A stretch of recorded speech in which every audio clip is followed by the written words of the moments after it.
ये पेज 13 से ये कोटेशन शुरू हुआ था जो श्री अरविंद का था। इसको यहाँ से फिर से शुरू कर देते हैं कि ये तुलना चल रही थी कि भारतीय संस्कृति और अन्य जितनी भी संस्कृतियां रही उनमें पूर्ण रूप से वह रोमन अनुशासन, मतलब भारतीयों के विषय में श्री अरविंद लिख रहे हैं, उनमें पूर्ण रूप से वह रोमन अनुशासन, शौर्य, शुद्धता, कर्तव्य के प्रति निष्ठा, सर्वोत्कृष्ट के सतर्क रक्षण का भाव विद्यमान था। परंतु चरित्र व संस्कृति संबंधी ये तत्व जहां रोमन लोगों में सख्त, भावशून्य, संकीर्ण तथा मानव में आत्मा के किसी संस्पर्श से रहित अथवा दिव्य वैयक्तिकता के किसी बोध से रहित थे, वहीं हिंदुओं ने संवेदनात्मक व आध्यात्मिक अर्थ से इन्हें उष्णता व कोमलता प्रदान की तथा आत्मा के वैयक्तिक जीवन की परम महत्ता को कर्तव्य परायणता व समाज के सुदृढ़ संगठन से अधिक महत्वपूर्ण व इसके नियामक के रूप में स्वीकार कर इसे व्यापकता व नमनीयता प्रदान की। बहुत लंबा सेंटेंस है, पूरा एक पैराग्राफ के बराबर ही है ये। तो इस सेंटेंस का कोई इंप्रेशन बैठता है आपको? मतलब इसका अर्थ क्या है? इसका कुछ कुछ कोई इंप्रेशन आता है कि वास्तव में क्या कंपैरिजन है ये? इसमें आप कुछ बोलना चाहेंगे?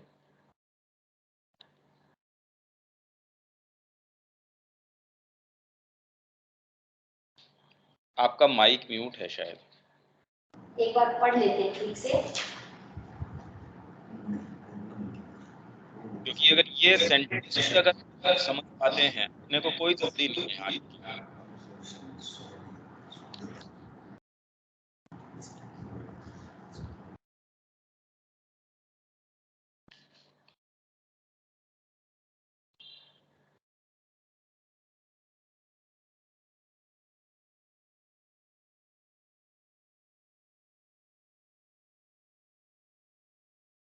माइक म्यूट है आपको। नहीं ऑन है। अरे नहीं, आत्मा के संस्पर्श की बात प्रमुख है इसमें कि उन्होंने कहा कि उनमें सब था, कर्तव्य के प्रति निष्ठा भी थी, सतर्क रक्षण का भाव भी था। नहीं, ये तो हम लोग हिंदुओं के नहीं, ये ऊपर में लिखा है ना कि भारतीयों के उनमें पूर्ण रूप से रोमन अनुशासन, लेकिन जब आत्मा का संस्पर्श आया तो उसमें दिव्य व्यक्तित्व के जो बोध से रहित थे ना, तो उनमें ये सब चीजें थी, लेकिन उसको उष्णता और कोमलता प्रदान करी। और दूसरा, वो व्यक्तिगत जीवन में कर्तव्य परायणता को सुदृढ़ संगठन से उन्होंने स्वीकार करके उसमें व्यापकता और नमनीयता, जो एक लचीलापन या जिसको फ्लेक्सिबिलिटी और उसमें विशालता प्रदान, यूनिवर्सलिटी। हाँ, तो उन्होंने जो आध्यात्मिक अर्थ से बताया कि जो आत्मा के संसर्ग से और व्यक्तिगत जीवन में किस तरह से चीजें बदली। ये और उसके बावजूद भी उनका कार्य उत्कृष्टतम रहा। ये इसमें बताया गया है कि उत्कृष्टता का जहाँ तक प्रश्न है, उनका कार्य बहुत अत्यंत ही उत्कृष्ट रहा। इसके बाद इसके अंदर एक एक बात को लेके उसके उदाहरण अगर दे सकते हैं तो ये हमारे लिए बड़ा जीवंत हो जाएगा। पूरा सेंटेंस, बहुत लंबा सेंटेंस है ये, और कैसे वो चीज सख्त हो जाती है इनके परिप्रेक्ष्य में।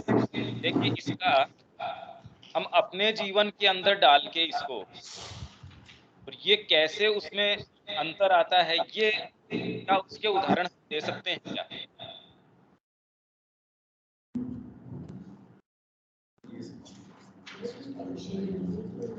अपने जीवन में डाल के अच्छा अच्छा अच्छा। ये सब चीजें हम लोग की थी, लेकिन जो रोमन लोग जो कठोर और भाव शून्य थे, उसकी जगह हम लोग जो हिंदुओं ने ये उनको प्रदान राजा हिंदुओं ने ऊपर संवेदनात्मक, इमोशनल और आध्यात्मिक अर्थ से warmth और नहीं, सबसे softness। बड़ी बात क्या है कि उनकी कला पूर्ण नहीं थी, फिर भी उन्हें सौंदर्य व कला का बोध अन्य किन्हीं भी प्राचीन लोगों से महत्तर कोटि का था। आप इसको समझेंगे। ये हाँ इससे ये पहले जो का सेंटेंस है, ने जो सेंटेंस पढ़ा है, नमनीयता प्रदान की, यहाँ तक। हाँ अब ये सेंटेंस आप देखेंगे, शुरू 13 पेज से नीचे से शुरू हो रहा है और यहाँ पूरा एक पैराग्राफ सेंटेंस है।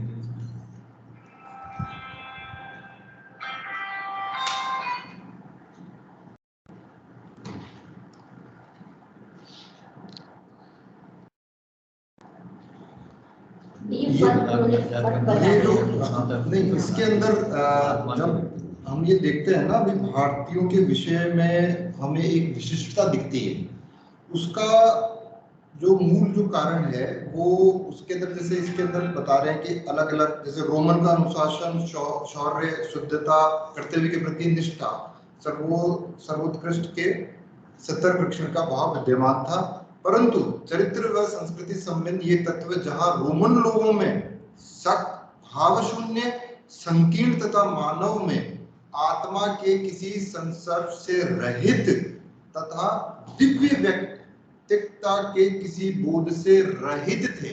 हाँ। ये जो चीज है, ये इसका एक मिनट है ना, वहीं अब देखिए ये जो चीज है ना, उन्होंने बहुत अच्छी तो चीज की, पर उसके अंदर कोई कमी थी, वो कमी का भी यहाँ पे अंकित किया हुआ है।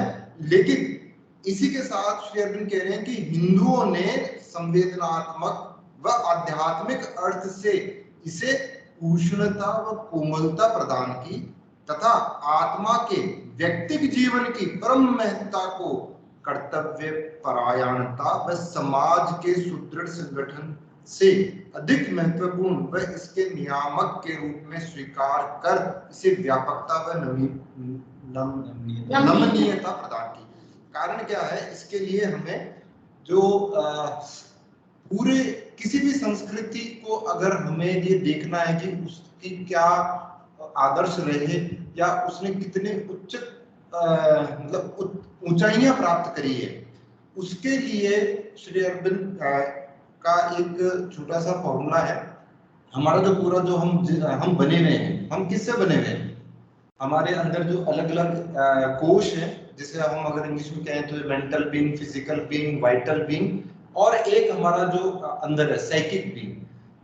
तो इन में किस प्रकार से एक तरह की जिसको कहते हैं ना सिम्फनी क्रिएट करके, लेकिन सेंटर में सोल मीन स्पिरिचुअलिटी को रखते हुए हमने वो सारी चीजें प्राप्त करी। इसलिए वहां पे आध्यात्मिकता का पुट उतना नहीं था। बेसिकली क्या है कि जब आत्मा को केंद्र में रख के और उसके प्रभाव में रहते हुए हम कोई भी उच्चतर चीज की प्राप्ति करें या लक्ष्य रखते हैं, तब उसके अंदर समग्रता आती है।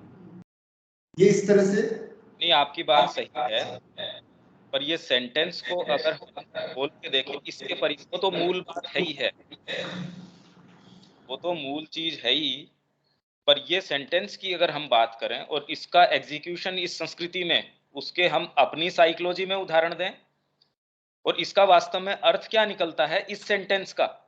अभी ये तो परिप्रेक्ष्य पूरे पुस्तक का ही है और उसको अपन पूरे के अंदर एलेबोरेट कर ही रहे हैं, ये तो मूल बात है ही, पर अगर इसको डिटेल के अंदर हम नहीं समझ पाएंगे तो वास्तव में उसकी जो इफेक्टिविटी है, समस्या क्या है कि अगर सही लिंकेजेस हम अपने दिमाग में नहीं बना पाए तो उस पद्धति का जो चमत्कार है, उसके अंदर जो जीवंतता है, वो हमारे समझ में नहीं आएगी। वैसे ही जैसे योग के विषय में हम सारी चीजें पढ़ भी लें पर जीवन उससे कितना मूव होता है, वैसे ही भारतीय संस्कृति के विषय में, इसलिए हम इस सेंटेंस के ऊपर, आप जो कह रहे हैं वो तो केंद्र की बात है ही, और उसके अंदर इस संस्कृति ने उस पूरी संस्कृति उसी चीज को कर रही है, पर इसके अंदर अब वो एक एक कड़ियां पकड़ रहे हैं। तो ये कड़ी के अंदर इसको देखो खोलना शुरू करते हैं। ये बात तो सही है कि उनमें पूर्ण रूप से वह रोमन अनुशासन, शौर्य, शुद्धता, कर्तव्य के प्रति निष्ठा, सर्वोत्कृष्ट के सतर्क रक्षण का भाव विद्यमान था। ये बात भी महाभारत के हर प्रसंग में कोई भी संवाद है उसके अंदर आप ये देखिए, युद्ध के बीच के अंदर भी जो संवाद चल रहा है, चाहे गीता के बीच का भी है, उसमें कर्तव्य, क्षत्रिय का कर्तव्य ये है, पुत्र का कर्तव्य ये है, पर उसके अंदर भी उसकी ब्यूटी किस चीज के अंदर है कि अर्जुन ने शुरू तो यहीं से किया था, क्लैशिंग धर्मास थे उसके सामने, अंतर विरोध था, पुत्र का निभाऊं या किसका निभाऊं? भाई मेरे गुरुजन हैं, उनकी हत्या करना कब से श्रेयस्कर होने लग गया? तो कर्तव्य अकर्तव्य का बोध, पर उसको सिंथेसाइज कौन सी बात करती है? श्री कृष्ण कहते हैं कि कर्तव्य वास्तव में किसको कहते हो? तो सारी गीता जिस चीज के ऊपर उसको लेके जा रही है कि कर्तव्य जब आपके पास अंतर विरोध में खड़े हो जाएं, तो वो संस्कृति उसको किस तरीके से रिजोल्व करेगी और इस संस्कृति ने उसको कैसे रिजोल्व किया, वो मूल आधार क्या था? आपको महाभारत में किसी भी प्रसंग के अंदर जब दो कर्तव्यों के बीच अंतर विरोध हो, तो देखिए कैसे कोई ऋषि आके उसके अंदर कहते नहीं इस समय ये कर्तव्य है, या परमात्मा आके कहते नहीं ये कर्तव्य है इसके बीच में। नहीं तो हर प्रसंग में आपको कर्तव्यों के बीच कितनी समस्या नजर आती है। तो ये हमको कर्तव्य के प्रति निष्ठा एक एक वर्ण के अंदर, एक एक व्यक्ति के अंदर, कि मेरा कर्तव्य इसके प्रति है। पत्नी कहती है मेरी निष्ठा पति के प्रति है, वही साक्षात मेरे लिए तो परमेश्वर है। तो अगर वो उसके अंदर वो भाव आ जाता है, तो उसके अंदर भी आप ये देखते हैं कि कितना पावर आ जाता है उस भाव से। पर वो पावर जो सतीत्व है, आपको रोमन संस्कृति के अंदर कहीं कोई सती की बात सुनने में आती है कि कोई सती है? भाई कहीं कोई बात ही नहीं है। तो कर्तव्य के प्रति निष्ठा जरूर है उनके अंदर, पर ये वाली जो बात है, ये जो पुट है, उसको नया आयाम दे देता है, उसको नई ऊंचाइयों के ऊपर ले जाता है। कर्तव्य यहां भी है, पर ये कह रहे हैं गुरु साक्षात परम ब्रह्म।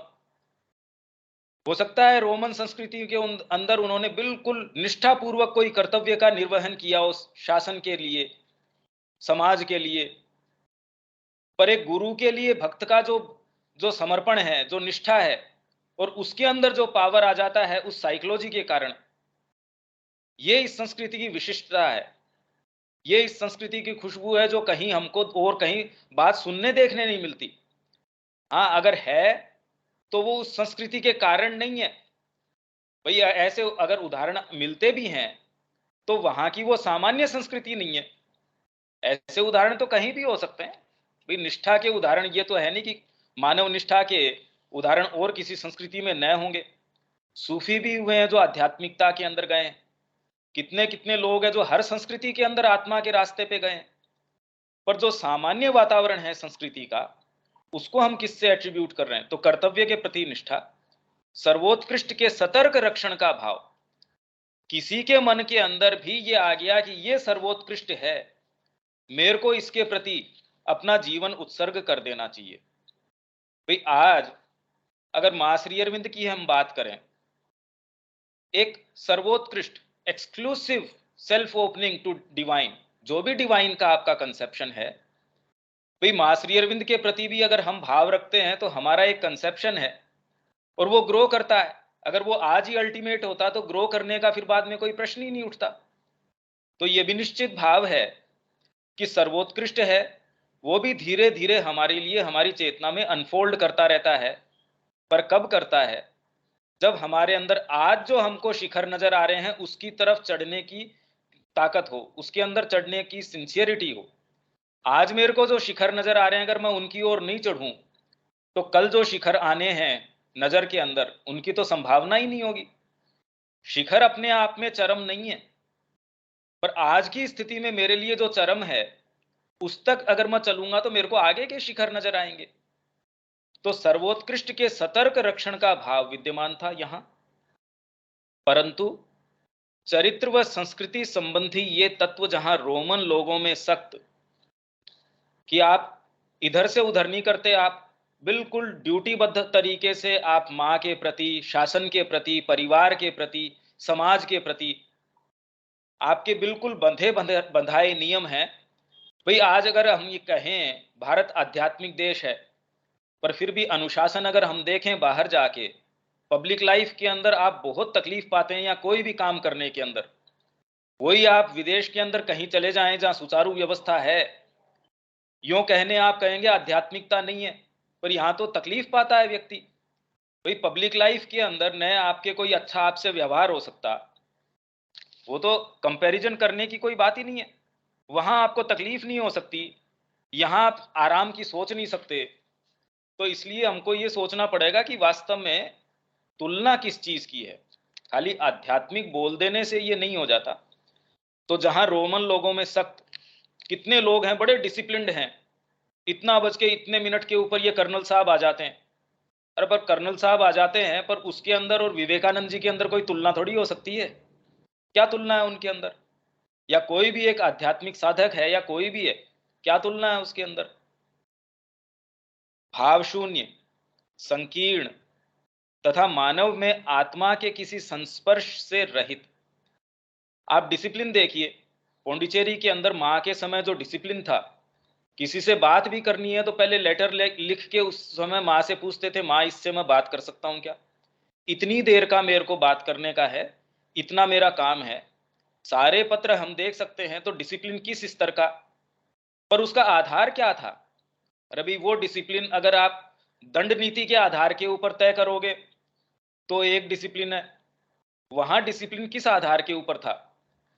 तो जहां किसी आत्मा के संस्पर्श से रहित, आप अगर दंड विधान के कारण या नीतिगत तरीके से भी लगा दोगे कि ऐसा करना अनैतिक है, ऐसा करना नैतिक है, तो भी उसके अंदर जो ब्यूटी है, जो डिविनिटी है, वो नहीं रहेगी। अथवा दिव्य वैयक्तिकता के किसी बोध से रहित थे। अब दिव्य वैयक्तिकता क्या रही? आपकी जो इंडिविजुअलिटी है उसमें जो डिविनिटी है, एक एक जने के अंदर डिवाइन अभिव्यक्त हो रहा है, उनमें ऐसा कुछ नहीं है। वही एक मधुमक्खी का छत्ता है जिसके अंदर पूरा डिसिप्लिन है कि इतने इतने दिन के ऊपर सबका काम निर्धारित है। उसमें कुछ नर्सिंग का काम करती हैं मधुमक्खियां, कुछ जो है बाहर से फोरेजिंग का काम करती हैं, कुछ है संतरी का काम करती है, वो लड़ाई का काम करती है कि दूसरे लुटेरे आते हैं उनसे। तो ये दीमक का, मधुमक्खी का, इनके संगठन का उदाहरण दिया जाता है। तो वैसे ही पर इनके अंदर कोई दिव्य वैयक्तिकता, इंडिविजुअलिटी, कोई ऐसी इंडिविजुअलिटी का कोई बोध नहीं है। यहां है कि आप कौन से वर्ण में हो, कौन से आश्रम में हो, आपका पुरुषार्थ क्या है इस समय, ये सारे विभाग करने के बाद में आप तामसिक अवस्था में हो, आप राजसिक के अंदर हो, आप सात्विक में हो। भाई विभाग क्यों बांटे गए? इसलिए बांटे गए क्योंकि आपके अंदर जो इंडिविजुअलिटी है, जो दिव्य वैयक्तिकता है, उसका विकास अगर नहीं हो तो और कहीं तो ये कंसेप्शन भी नहीं है। वर्ण आश्रम और ये सारों की व्यवस्था और कहीं तो हमको सुनने ही नहीं मिलती। वो किस लिए है? क्योंकि आप में एक ऐसी चीज है, आप परमात्मा के एक अंश हैं। अगर ये बोध से रहित हैं वो, अब बताइए दूसरी संस्कृतियों में बच कैसे, क्या क्या बच जाएगा? ये मूल अंतर है। तो जहां वो दूसरी दिव्य वैयक्तिकता के किसी बोध से रहित थे, उनमें ये दिव्य वैयक्तिकता का सेंस नहीं था। यहां हर इंडिविजुअल के अंदर डिवाइन रियलिटी है, ये बोध है। तो जब ये बोध आप लेके चलते हैं तब संस्कृति कैसे काम करेगी? तब जो उसने चार्ट आउट किया वो अंतर है। अगर हम ये नहीं समझते तो हम ये नहीं समझ पाएंगे कि इतना वर्ण व्यवस्था के ऊपर ऐसी क्या चीज थी। बाद में तो पेशा मान लिया गया उसको, पर वर्ण व्यवस्था कहीं भी हमको सुनने देखने नहीं मिलती। और वास्तव में आध्यात्मिक अगर व्यवस्था लेके आनी है तो वर्ण व्यवस्था अभी भी लानी पड़ेगी, और जो कि इनहेरेंट है। भाई आपका स्वभाव है, इनहेरेंट स्वभाव है। जैसे ही आप अगर सामान्य जीवन से हटके आत्मा के मार्ग पे जाएंगे तो नेचुरली आपको अपने स्वभाव के अनुसार मां की ओर जाने में सहायता मिलेगी। ये जो दिव्य वैयक्तिकता का बोध है, इससे वो लोग रहित थे। ये अंतर है दोनों संस्कृतियों के अंदर। वहीं हिंदुओं में क्या चीज है? संवेदनात्मक व आध्यात्मिक अर्थ से। आध्यात्मिक अर्थ मतलब व्यक्ति के अंदर आत्मा है, समाज की अपनी एक इंडिविजुअल आत्मा है, उसका आप खंडन नहीं कर सकते। कोई एक ग्रुप है, उसकी एक अपनी आत्मा है, एक संगठन है, वो एक इकाई है। जब आप उसको आत्मा के एक अर्थ के रूप में लेना शुरू कर देते हैं, देखिए आप वो ही दृष्टिकोण एक साधक आश्रम के प्रति अपनाता है और एक वही विजिटर अरविंद आश्रम के प्रति एक जो दृष्टिकोण अपनाता है, कौन सी चीज अंतर ले आती है? सारी क्रियाकलाप मां की हमको दिव्य नजर आती है, और वही कोई दूसरे व्यक्ति को वो दिखाओ, ऐसी कोई चीज उसको नजर नहीं आएगी। भाई चैतन्य महाप्रभु के लिए उन्होंने कहा कि यहां हिंदुस्तान, पूरा हिंदुस्तान उनके चरणों की धूली को चूमता है, और वही चैतन्य महाप्रभु को आप ले जाओ इंग्लैंड के अंदर, दूसरे कहेंगे हिस्टीरिया है इसके दिमाग में, पागल हो गया, इसको बेचारे को इलाज करवाओ। तो वो जो चमत्कार यहां हमको नजर आता है उन व्यक्तित्व के अंदर, वहां जाते ही, क्योंकि वो उस चीज का दृष्टिकोण ही नहीं है, वो जो दिव्य वैयक्तिकता का भाव है वो नहीं है, तो वहां वो उसको उनको जिस तरीके से देखेंगे। इवन योगी कृष्ण प्रेम के बारे में एक इंग्लिश लेडी थी, वो कहती है इतना ब्राइट आदमी था, इतना जबरदस्त व्यक्ति था, बेचारे के युद्ध के अंदर इसके चोट आई, उसके बाद गड़बड़ा गया, आप देखो कैसे पीले कपड़े पहन रखे हैं, अब ये क्या हो गया इसका, ये देखिए। और जो वास्तव में दूसरे दृष्टिकोण से जो जानता है, आज दिलीप कुमार रॉय ने उनके बारे में जो लिखा, वो उनको कहीं और दूसरे पायदान पे बिठा देते हैं, या उनका जो स्टेचर था, उनकी जो अवस्थिति थी।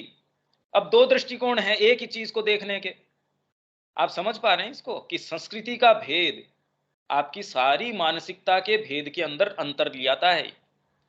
तो हम ये सोचें जो चीज यहां है हम उसको उठा के उस संस्कृति में रख देंगे, उसका वो प्रभाव ही नहीं होगा, कुछ नहीं होगा उसका।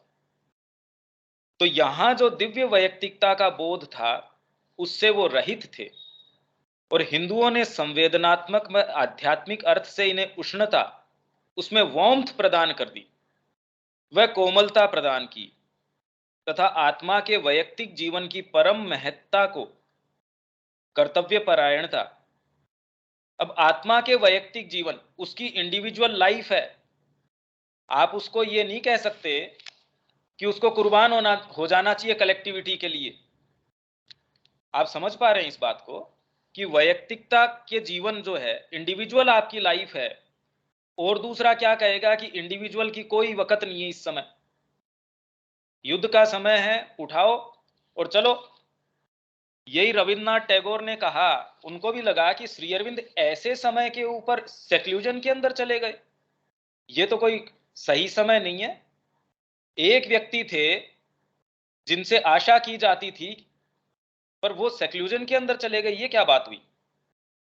जब वो उनसे मिलने गए, वो तो आप लोगों को पता होगा, उन्होंने बाद में आके 3 दिन तक तो वो खुद अपने रूम में बंद रहे। फिर उन्होंने कहा कि हे अरविंद, रविन्द्रनाथ आपको प्रणाम करता है, आपको अपना नतमस्तक करता है।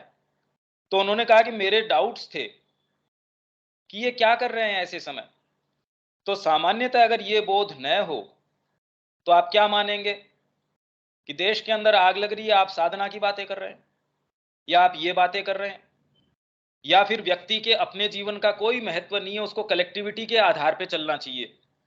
भी एक्चुअल में सभी देशों के अंदर ये एक बड़ी संघर्ष की स्थिति रही है कि व्यक्ति के जीवन को कितनी इंडिपेंडेंस है, कितना उसकी प्रतिबद्धता है समाज के प्रति, समाज की कितनी प्रतिबद्धता है इंडिविजुअल को उसका सही दे भाग देने की, उसका जो ड्यू जो स्थान है, ये हमेशा से ही प्रश्न रहा है, और सबने अपने अपने तरीके से इसको सोल्व किया है। पर आज पौंडीचेरी आश्रम में एक कैसी इकाई चल रही है, क्योंकि वो एक दूसरे आधार पे है। वहां इंडिविजुअल बहुत मस्त है, क्योंकि उसको पता है उसके अंदर से उसको कि मां से जो जरूरत है उसको मिल रही है। किसी को एक बहुत बड़ा मकान मिला हुआ है, किसी को एक छोटा सा रूम मिला हुआ है, और जितना बड़ा मकान है कोई आवश्यकता नहीं है कि काम उसके अनुपात में हो। काम काम के तरीके से है, सुविधाएं सुविधाओं के तरीके से है, किसी को कोई इससे कोई दिक्कत नहीं है, क्योंकि उसका निर्णय कहां से आ रहा है भी वो इकाई हमारे सामने एक उदाहरण प्रस्तुत करती है, और किसी को इसके अंदर कोई शक भी नहीं है कि मां मेरे साथ जो कर रही है वो बेस्ट ही कर रही है।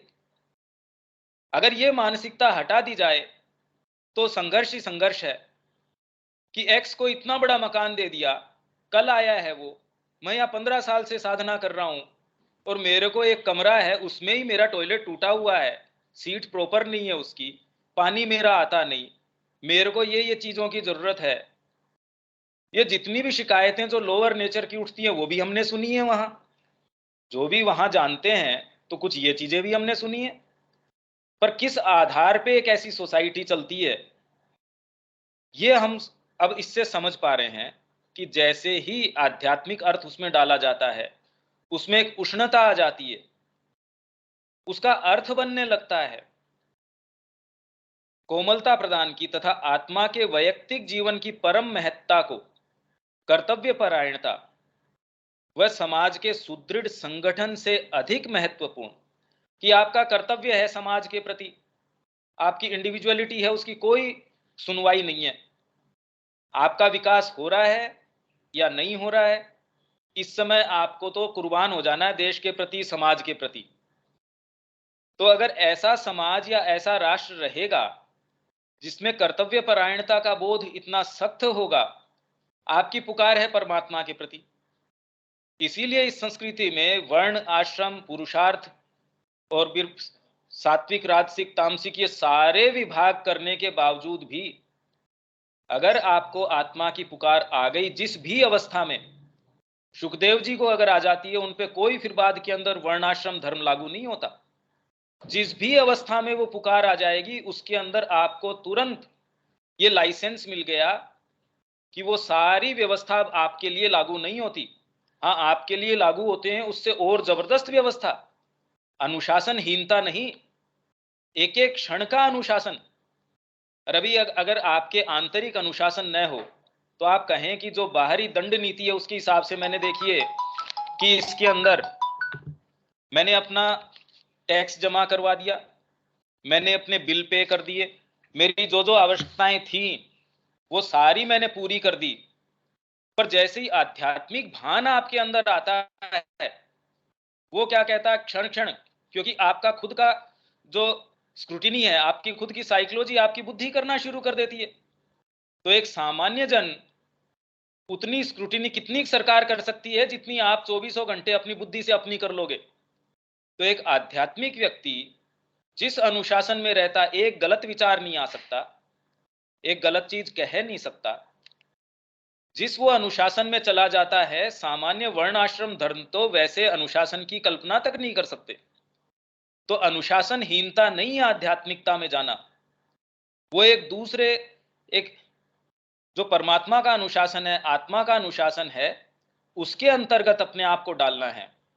और सारी सीढ़ियां उस अनुशासन तक जाने की तैयारी के लिए थी। भी आपका वर्ण है, आपका पहले ब्रह्मचर्य है, फिर बाद के अंदर गृहस्थ है, वानप्रस्थ है, तो ये और फिर सन्यास है, ये जितने भी हैं क्या हैं, ये सीढ़ियां। भाई सीढ़ी किसके लिए है कि आप उस शिखर पे जा सको, नहीं तो सीढ़ी का मतलब क्या है। इस संस्कृति ने, भाई मैं कह दूं सीढ़ियां लगाई है, कहां जाने के लिए, जाएगी कहीं नहीं, तो ये क्या बात हुई। तो जितनी भी ये सीढ़ियां बनाई, अगर उसके अंदर आपकी आत्मा के कॉल को हटा दिया जाए तो इन सीढ़ियों का कोई अपने आप में मतलब नहीं है। ये सीढ़ियां हैं ही इसीलिए कि आपके अंदर उस कॉल की तैयारी को त्वरित गति से कैसे कर सके। आपके अंदर अगर क्षत्रिय की पुकार है तो आपको वैसा वातावरण मिलना चाहिए, वैसे गुरुकुल के अंदर आपकी पढ़ाई होएगी। महाभारत में भी आप देखते हैं कि भी आप कौन हो, क्षत्रिय हो वैश्य हो, शूद्र हो, ये पहले गुरु पूछते थे जी आप कहां से हो। जैसे सत्यकाम के उदाहरण के अंदर गुरु पूछते हैं जी आप किस गोत्र के हो, वर्ण क्या है आपका। तो उन्होंने मां से पूछा हुआ था, तो मां ने कहा भी मैं दासी थी, परिचारिका थी, अलग अलग जो मेरे मालिक थे उनकी सेवा करती थी, अब कौन सा तेरा गोत्र है मैं नहीं जानती। तो सत्यकाम ने गुरु को जाके बिल्कुल स्पष्ट तरीके से कि गुरु जी मेरी मां तो जो एक दासी है, एक परिचारिका है, मैं किसकी संतान हूं मेरी माता को भी नहीं पता। गुरु ने कहा कि तू ब्राह्मण है, क्योंकि सत्य के मार्ग के ऊपर तू खड़ा रहा, ये वाणी निर्भीक तरीके से स्पष्ट तरीके से तू कह पाया, इसलिए तेरा वर्ण ब्राह्मण का है। अब ये जो पहचान है, गुरु ने ये पहचान लिया और उस वैयक्तिकता के अनुसार उसका मार्ग तय किया। तो हर जने की शिक्षा, उसका पेशा, जीवन में वो कैसे करेगा, वो इसीलिए बताइए कि पूरे राज्य के अंदर, राम जी के राज्य के अंदर वो कह रहे हैं कोई एक के पीड़ा नहीं है भाई, एक जने के पीड़ा नहीं है, कैसे हो सकती है। आपको जिस चीज के अंदर आत्मिक सुख आ रहा हो, आनंद आ रहा हो, आपको कोई रोक सकता है वो काम करने से। आपको अगर मां में आनंद आना शुरू हो जाए, इसीलिए मैंने कहा ये एक साइकोलॉजिकल अवस्था है। आप दबाववश कोई साधना या मां से प्रेम थोड़ी कर सकते हैं। जब आप उस चेतना में होंगे, ऑटोमेटिकली आपको कोई कहने की आवश्यकता नहीं है कि आप मां के लिए ये करो या वो करो। अगर कहना पड़ रहा है तब तो मैं उस भाव में, मनोभाव में नहीं हूं, और अगर हूं तो ऑटोमेटिक कितना आसान हो गया अनुशासन करना। पर उस अनुशासन का आधार बिल्कुल अलग हो जाएगा। वही अनुशासन सरकार करती है दंड नीति के आधार पे, और वही अनुशासन अगर आश्रम में किया जाएगा, मां जैसे करेगी, उन दोनों में कितना अंतर होगा। ये अंतर उस संस्कृति में और इस संस्कृति में था, क्योंकि बाद में आएगा यहां जो सर्वोपरि व्यक्ति था, जो गाइडिंग फैक्टर था, वो ऋषि था। भाई अभी भी हर जने का कोई न कोई किसी न किसी तरीके से गुरु है, कोई न कोई इसका मेंटर है, जो अपनी कोई समस्या या ऐसी चीज हो जो उससे पूछ सकता है। वहां ये रिलीफ नहीं है। ये रिलीफ उस संस्कृति में पहली बात तो ये चाह होना बड़ा मुश्किल, और फिर वो उपलब्धता होनी मुश्किल। तो वैयक्तिक जीवन की परम महत्ता को कर्तव्य परायणता व समाज के सुदृढ़ संगठन से अधिक महत्वपूर्ण व इसके नियामक के रूप में स्वीकार। नियामक मतलब डिटर्मिनिंग फैक्टर क्या है, कौन सी चीज डिटर्मिन करेगी कि इस चीज के अंदर आपके वैयक्तिक जीवन में हस्तक्षेप होना चाहिए, समाज के का कितना आप में हस्तक्षेप होना चाहिए, इसका गाइडिंग फैक्टर्स क्या होने चाहिए। तो इसके गाइडिंग फैक्टर्स है वैयक्तिक जीवन की परम महत्ता। आत्मा के वैयक्तिक जीवन, बाहरी व्यक्ति के नहीं, आत्मा के वैयक्तिक जीवन की परम महत्ता, उसकी सुप्रीमेसी है किसकी, बाहरी कर्तव्य परायणता। वह समाज के सुदृढ़ संगठन से अधिक महत्वपूर्ण वह इसके नियामक के रूप में स्वीकार कर इसे व्यापकता व नमनीयता प्रदान की। जहां व्यापक है वहां नमनीय भी है। भी कोई चीज व्यापक तो हो सकती है, आपने जीएसटी लगाया, व्यापक रूप से पूरे देश के ऊपर लगा दिया, पर नमनीयता है कि नहीं, उसमें नमनीयता थोड़ी कहेंगे। व्यापकता तो कोई एक नियम में हो सकती है साहब, आपने बहुत वाइड तरीके से उसको अप्लाई कर दिया, पर नमनीयता होना, व्यापकता होना, ये तो बिल्कुल अलग अलग बात है। तो ये सेंटेंस आप देखते हैं कि कितनी कितनी चीजों से गर्भित है, कितनी कितनी इसमें चीजें हैं। मेरे ख्याल से अब ये थोड़ा थोड़ा ये समझ में आया होगा कि कितनी चीजें कंटेन रखता है अपने अंदर, ये पूरी संस्कृति का सूत्र देता है। तो ये तो खाली एक रोमन संस्कृति की बात करी, और ये भी खाली एक सेंटेंस में हम कितना समझ सकते हैं, पर पर्सपेक्टिव पूरा आ गया। अब वे यूनानियों के समान, अब इसमें यूनानी के आ गए। इसके अंदर अगर कोई बात है, ये तो मेरे ख्याल से क्लियर होना चाहिए। अब ये सेंटेंस, इसमें कोई बात है तो बोलिए कि ये जो कंपैरिजन इन्होंने किया है रोमन संस्कृति के साथ, फिर यूनानी पे आ जाएंगे। मतलब एक पासिंग के तरीके से है, कोई पूरा इसका विश्लेषण नहीं, पर एक एक सेंटेंस श्री अरविंद का देखिए कितने व्यापक दृष्टिकोण से पूरा क्षेत्र कवर कर लेता है कि जितना आप इसके अंदर जाएंगे और परतें खुलती रहेंगी। पर मोटा मोटा अर्थ इसका ये अब हम समझ सकते हैं कि ये है इस संस्कृति में और उस संस्कृति में जो अनुशासन हम कैसे समझते हैं। भाई अनुशासन का क्या मतलब, किसी संस्था का अनुशासन ये है, कहने का मतलब ये हुआ कि इंडिविजुअल के अंदर उसको कितना राइट है, इंडिविजुअल आदमी कितना उसको दायरा है खेलने का। अनुशासन आप जैसे ही शब्द लगाते हैं, आपके खुद के जीवन में आप अनुशासन कहते हैं का मतलब गाइडिंग फैक्टर्स हो गए। अनुशासन नहीं तो करेंगे किसका, अगर एक ही जना हो, अगर एक ही जना बैठा हो कि हम यहाँ अनुशासन से रहते हैं, अरे भैया अकेले हो और किसका अनुशासन।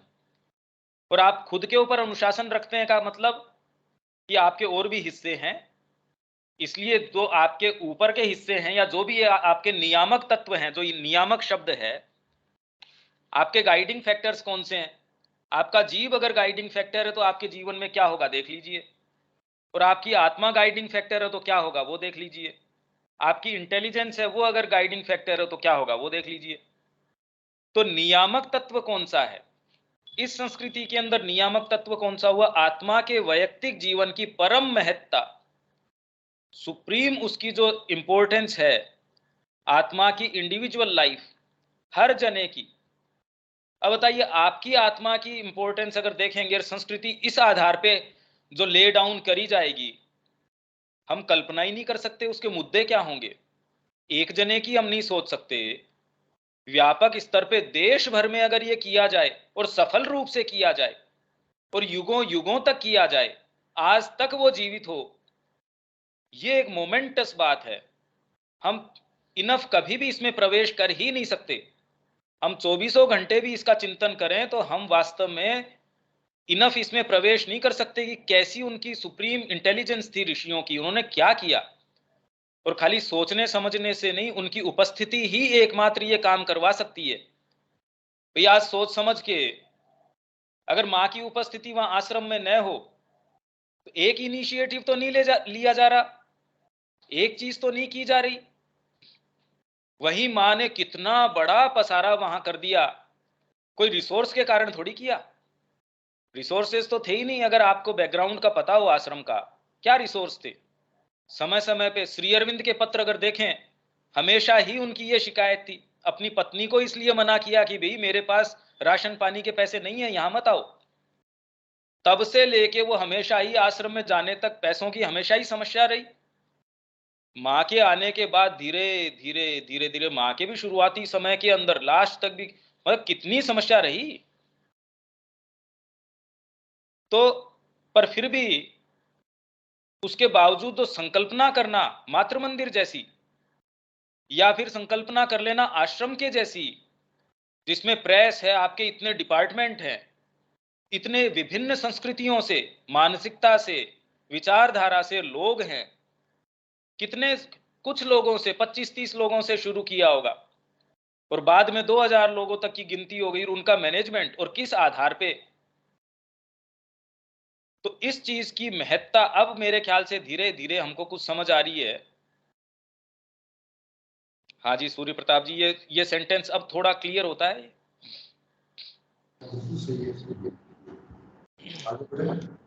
जी, वे यूनानियों के समान विशुद्ध रूप से सौंदर्य की ही पूजा वे उसके संवर्धन में संलग्न नहीं थे। मतलब एक आर्टिस्ट है, सारे समय आर्ट के पीछे लग रहा है, और वही एक आर्टिस्ट ऐसा है जिसने प्रतिमा बनाई, मान लीजिए बुद्ध की, हो सकता है वो भी सारे समय उसी में लग रहा हो, क्योंकि आर्ट के विषय में माँ के लेख हैं। किसी ने पूछा कि क्या एक आर्टिस्ट योगी हो सकता है, तो उन्होंने कहा कि वास्तव में सच्ची आर्ट करी ही आत्मा से संपर्क के बाद में गई है। जितनी भी आपने अंदर से अभिव्यक्ति करी है वो उसी तरीके से आई है, पर आर्ट फॉर आर्ट से, कि आर्ट के लिए ही आर्ट करना, वो योग नहीं है।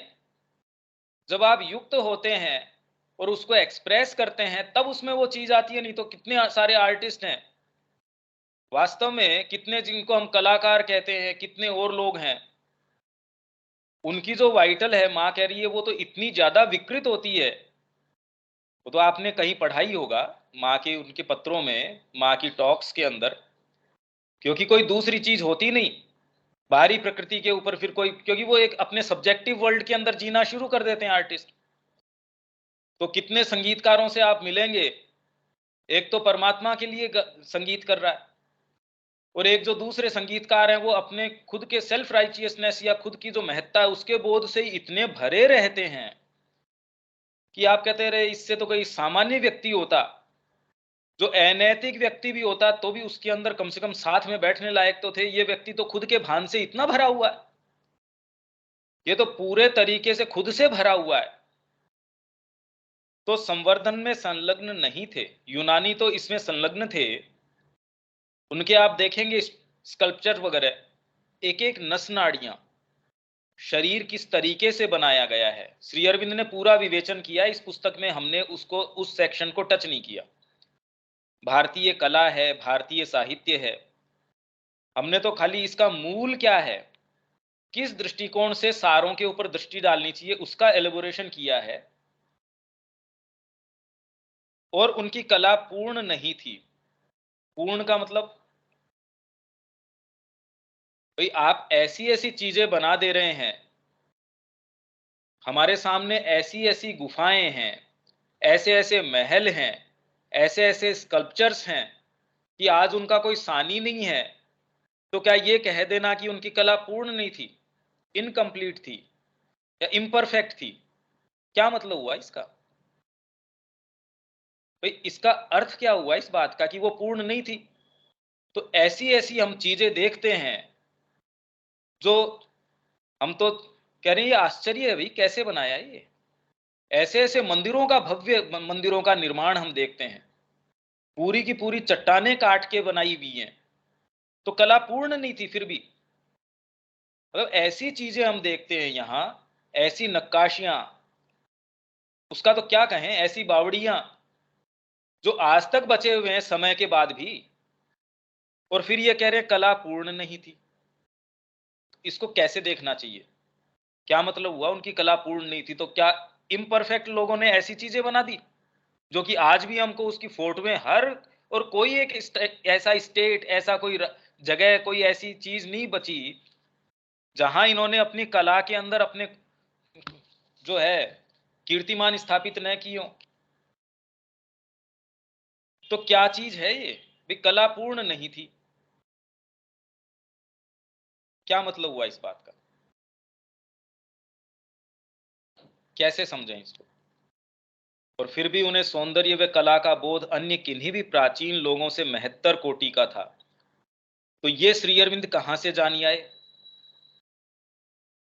भाई उनको लिखना तो अच्छा नहीं आता, तो आपने एक्सप्रेस कभी किया नहीं। मैं ये कहूं कि इनको, इनकी कला पूर्ण नहीं है, सूर्य प्रताप जी की कला पूर्ण नहीं है, पर कला का बोध इनको सर्वोत्कृष्ट है। दुनिया में ऐसा बोध किसी को नहीं है। तो ये पता कैसे चल गया फिर, जब सूर्य प्रताप जी ने कोई चीज बनाई ही नहीं, तो फिर तो ये मेरे मन में आई वैसी बात लिख दी, क्योंकि मेरे को भारतीयों से प्रेम है इसलिए मैंने कह दिया कि इनकी कला तो पूर्ण नहीं थी, बोध बड़ा जबरदस्त था। ये संगीतकार तो इतना पूर्ण नहीं है, पर इसको बोध बड़ा अच्छा है। अरे भाई ये क्या बात हुई? ये तो एक कंट्रोवर्शियल या कॉन्ट्राडिक्टरी तरीके की बात हो गई। तो बोध तो एक साइकोलॉजिकल, एक सब्जेक्टिव चीज है। आपको कैसे पता चला कला पूर्ण है या नहीं है? भाई कला तो एक ऐसी चीज है जो अभिव्यक्ति की चीज है, बोध एक ऐसी चीज है जो सब्जेक्टिव चीज है। सब्जेक्टिव चीज अपने समय के साथ चली गई। अब श्री अरविंद कहां से लिया है उस बात को कि बोध तो अच्छा था उनका, बोध तो ऐसा था जो और किसी में नहीं था, पर कला जो है वो पूर्ण नहीं थी। बड़ी विचित्र बात है। मैं साइकिल चलाना मेरे को सबसे अच्छा आता है, रेस के अंदर मैं सबसे पीछे रहता हूं। अब ये क्या बात हुई? आप समझ रहे हैं कि ये किस, मतलब ये कह रहे हैं तो कोई चीज कहना चाह रहे हैं इसमें। अगर हम ये सोचें कि उनको आकृति बनानी नहीं आती थी, ऐसा नहीं है, ऐसा बिल्कुल नहीं है कि उनको नाक नक्शा बनाना नहीं आता था। जो चीजें यूनानियों ने बना ली वो इनको बनानी नहीं आती थी, ये नहीं कह रहे। इसीलिए मैंने कहा कि ये सेंटेंस अगर हम ये कर पाए, इनको एक्चुअल में समझ पाए, और ये पूरा ऐसे ही है। हम फिलोसॉफिकल राइटिंग्स पढ़ लेते हैं, वो सारी पढ़ लेते हैं, पर ये तो प्रैक्टिकल बात है कि हमारे सामने है भाई वो कलाकृतियां। ये कोई विचार की चीज थोड़ी है। अब मैं कहूं संगीत पूर्ण नहीं था, पर संगीत का बोध उनका सर्वोत्कृष्ट था। अब ये दोनों बातें कैसे, आप समझ पा रहे हैं इसको? तो इसका कैसे रेजोल्यूशन, क्या रेजोल्यूशन है इसका? मुझे नहीं पता ईश्वर से हाँ अंतर्भाव से एक जो होता है। आज एक कोई व्रत रखता है, मान लो एक व्रत रखता है, उसमें एक ऐसी श्रद्धा होती है कि उसको भूख में भी वो आनंदित प्रतीत करता है। और एक होता है आपको मतलब आदमी करता है व्रत को, भूखा रहता है, रह भी सकता है उतना, लेकिन वो जो उसके साथ वो नहीं रहता आनंद। तो ये जो किसी के जो अनुशासन की बात आई कि वो एक आत्मा अनुशासन की अपना उसका एक संस्कृति में वो भरा हुआ है। नहीं वो तो हो गई, वो तो रोमन वालों की बात हो गई। अब ये यूनानियों पे आ गए। हाँ। वो आत्मा से परिपूर्ण नहीं थी, तो अपना केंद्रीय बात है ही, वो तो केंद्रीय बात है ही। परिपूर्ण थी नहीं वो। कैसे हम ये कहें कला पूर्ण नहीं थी, का क्या मतलब हुआ? भारतीयों की कला पूर्ण नहीं थी ये कह रहे हैं? वे यूनानियों के समान विशुद्ध रूप से सौंदर्य की ही पूजा व उसके संवर्धन में संलग्न नहीं थे, और उनकी कला पूर्ण नहीं थी। भारतीयों की कला जो है वो पूर्ण नहीं थी, यूनानियों की नहीं। कैसे? ये तो समझने की बात है, जबकि ऊपर में लिखा है हिंदुओं ने या वो आध्यात्मिक अर्थ से इन्हें उष्णता व कोमलता प्रदान की। वो हमारा खत्म हो गया। वो जो कंपैरिजन था, नमनीयता प्रदान की, यहाँ तक खत्म हो गया। वो रोमन्स के साथ कंपैरिजन था। ये जो सेंटेंस शुरू हुआ वे यूनानियों के समान, अब यूनानी संस्कृति के साथ कंपैरिजन शुरू हो गया।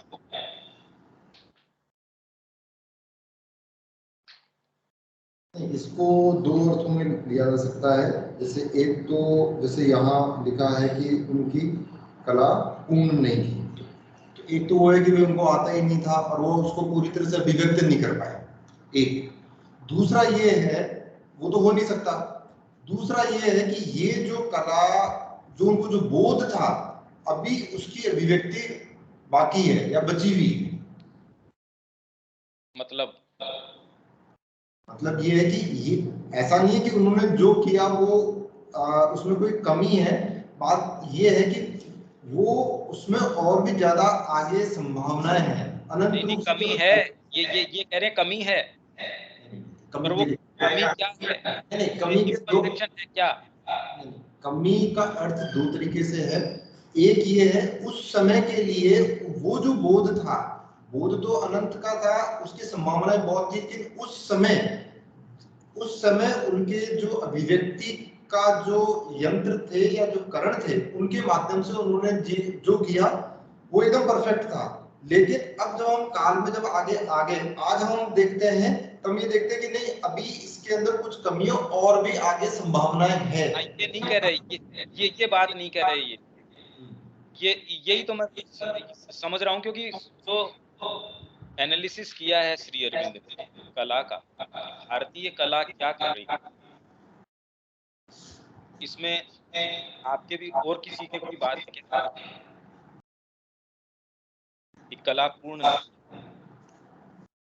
या इसको हम ये भी कह सकते हैं, क्योंकि यहाँ पे श्री अरविंद बेसिकली किस कॉन्टेक्स्ट में कह रहे हैं, जिस कॉन्टेक्स्ट में कह रहे हैं उसमें वो जो पैरामीटर्स वेस्ट के हैं उसके हिसाब से ये कह सकते हैं कि भाई वो वैसी नहीं है। अगर क्योंकि ये जो शब्द है इसका संदर्भ हमें देखना पड़ेगा। ये तीन तरीके से वो भी नहीं कह रहे यहाँ, वो बात भी नहीं कह रहे। देखिए इसमें मैं बताऊं आपको कि इसमें इको आ रहा मेरे को। इसमें एक्चुअल में क्या है, पूर्ण इन द सेंस जानबूझ के उन्होंने जैसे कोई मूर्ति बनाई, आप स्कल्पचर देखेंगे भारतीय संस्कृति का और यूनानी संस्कृति का। एक एक नस कपड़ा है, कपड़ा भी है, उसके अंदर से भी शारीरिक संस्थान की एक एक बारीकियां नजर आएंगी। अगर आप उनका स्कल्पचर देखेंगे, उनका सजेशन भी इतना पावरफुल होता है, इतना जबरदस्त तरीके से वो एक एक डिटेल को लेके आते हैं। पर श्री अरविंद ने कहा कि भारतीय कला ने जानबूझ के उन डिटेल्स को सबड्यू कर दिया, दबा दिया उनको। उन्होंने जानबूझ के आंखों का जो चीजें हैं आपके चेहरे के ऊपर, वो उतनी ही दिव्यता ला पाए, लाए वो जानबूझ के जितनी उनको लानी थी। भाई मैं अभी एक आकृति देख रहा हूं, मेरी इंद्रियां उस आकृति के ऊपर जा रही हैं, उनको उस माध्यम में, भाई आपको परमात्मा को पत्थर में उकेरना है, कोई भाव को उकेरना है, पत्थर को काम में ले रहे हैं आप, और किसको अपील करेगा वो पत्थर? आंखों को। भाई वो पत्थर तुरंत किसको अपील करेगा? टच को तो अपील करने वाला नहीं है कि मैं टच करके देखूं तो मेरे अंदर भावना जाग जाएगी। आपको कोई भी मूर्ति है, किसको अपील करेगी सबसे पहले? आंखों को। आंखों के द्वारा किस चीज के ऊपर वो प्रहार करती है, आघात करती है या अपील करती है, वो सारी इंफॉर्मेशन हटा दी गई। जो आपके सेंसेशंस को अपील करती है उनको जानबूझ के दबा दिया गया, और वो चीजें ला दी गई जो अगर आप थोड़े से सेंसिटिव हैं तो तुरंत आपको जो चीज वो कलाकार अपनी योग युक्त अवस्था में जिस भाव से जुड़ा था, जिस चीज से जुड़ा था, अगर आप सेंसिटिव है तो वहां तक ले जाएंगी। ये इनका मूल उद्देश्य है। इसलिए कला पूर्ण का मतलब, अब आप ऐसी मूर्तियां देखेंगे उनमें कोई शारीरिक संस्थान बड़ा अजीब सा दिखता है, आप कहते हैं चेहरे तो सुंदर ही नहीं है इनके। साउथ की मूर्तियां देखो तो ऐसे बड़े बड़े होठ या ऐसे ऐसे, मतलब ये कैसे भाई? इतनी मोटी बांसुरी हाथ में दे रखी है जैसे कोई लठ दे रखा हो हाथ के अंदर। या फिर ये विग्रह है, ये इतना सुंदर तो नजर नहीं आ रहा। आप अगर जाएंगे तो कहते बिहारी जी का विग्रह, इतनी बड़ी बड़ी आंखें लगा रखी हैं, और वो भी ये देखो कैसे, मतलब क्या है ये? जबकि उस संस्कृति के अंदर आप जाओगे एक एक चीज अपीलिंग है। पर अपील किसको, अपील किसको कर रही है वो?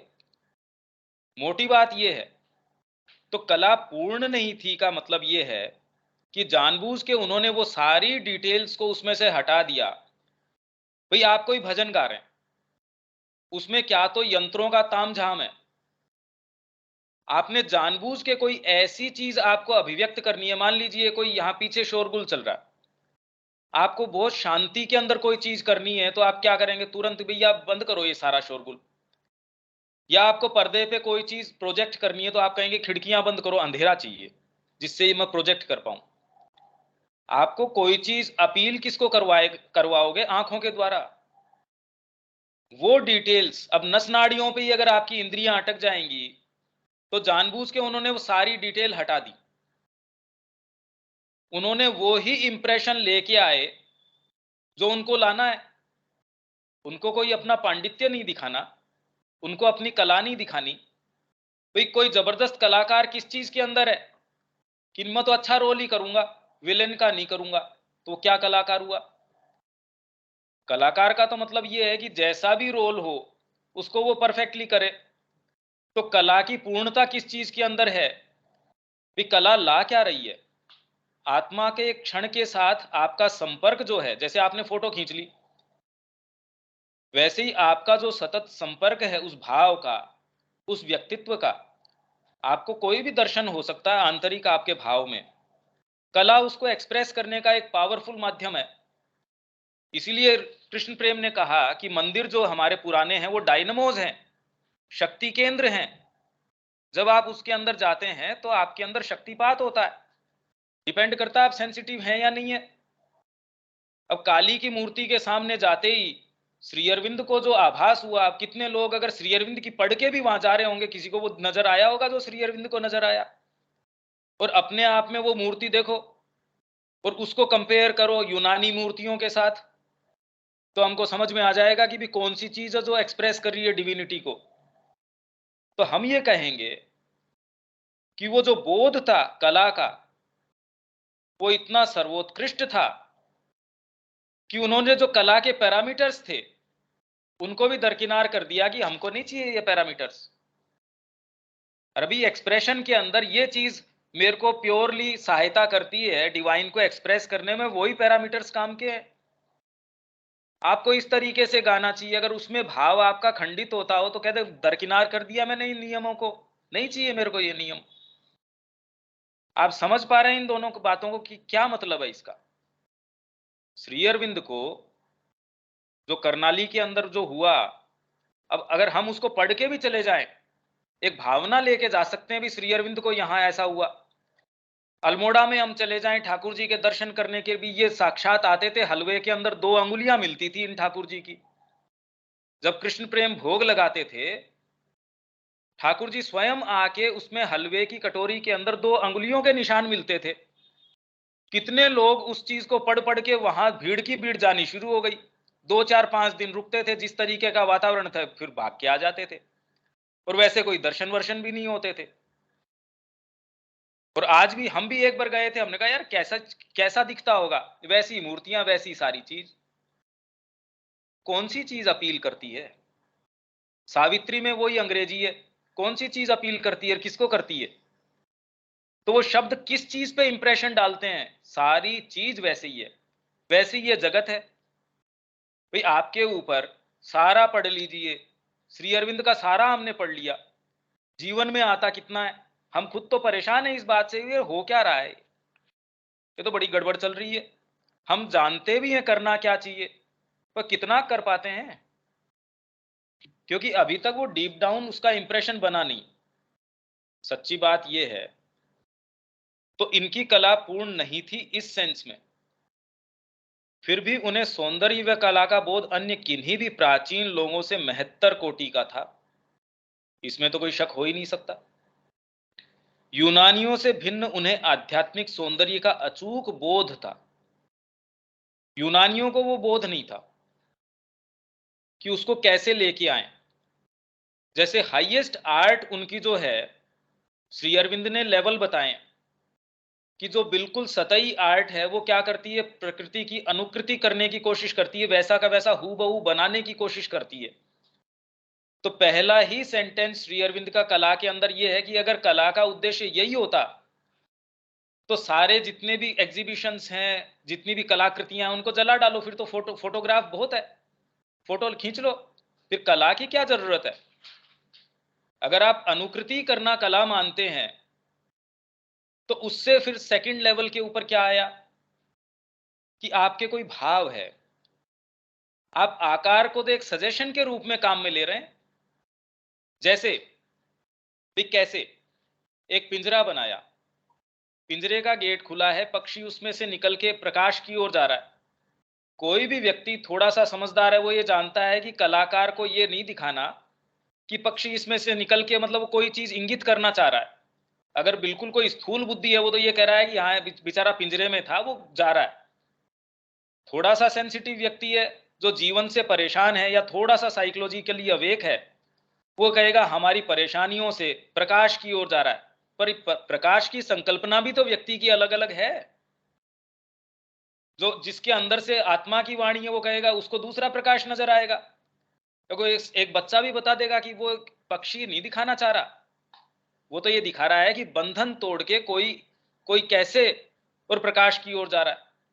तो ये कला ने आकार को काम में लिया कोई सजेशन देने के लिए, पर उनकी हाईएस्ट जो आर्ट चाहे ऐसी सजेस्टिव भी हो तो भी वो मनुष्य से ऊपर नहीं जाती। समझ पा रहे हैं आप? उनकी जो डीपेस्ट भी चीज है वो कहीं ना कहीं मनुष्य से संबंधित रहती है।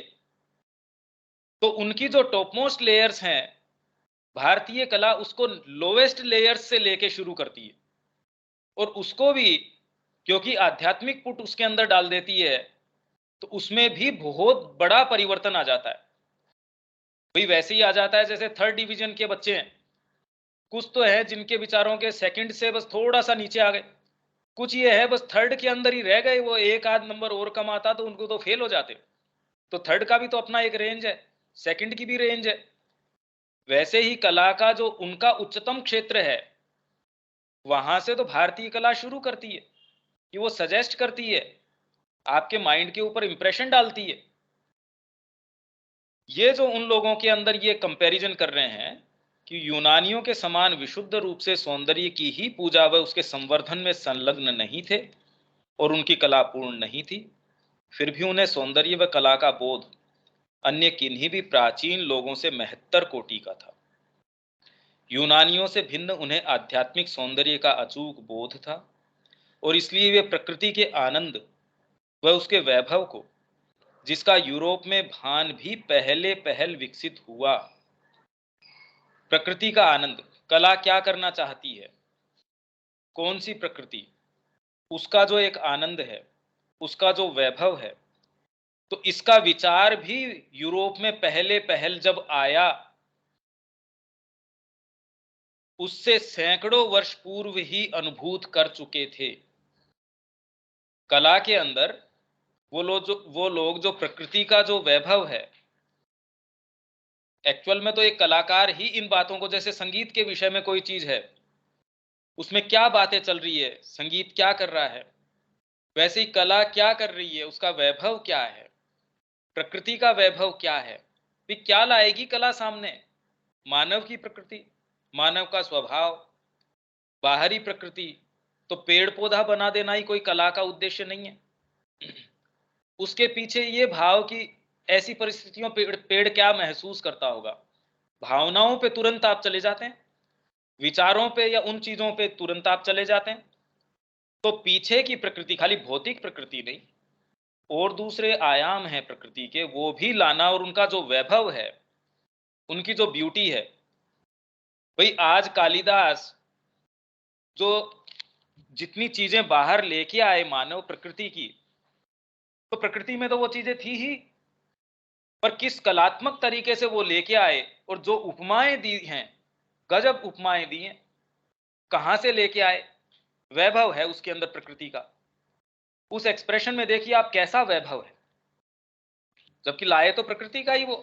अगर मानव प्रकृति का वो वर्णन कर रहे हैं मेघदूतम के अंदर, अब वो चाहे मानव भाव ही है, पर कहां तक उठा ले गए उसको, तो वैभव हो गया ना उसका।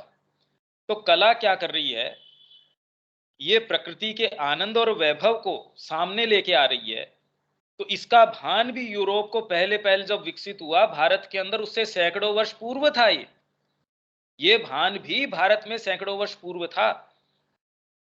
नैतिकता के क्षेत्र में उनके पास यूनानियों की अपेक्षा अधिक उत्कृष्ट न्याय प्रणाली थी, मतलब उत्कृष्ट न्याय प्रणाली थी। एक प्रसंग के अंदर दुर्योधन ने 4 जनों के साथ न्याय किया। हेलो, आवाज आ रही है क्या मेरी?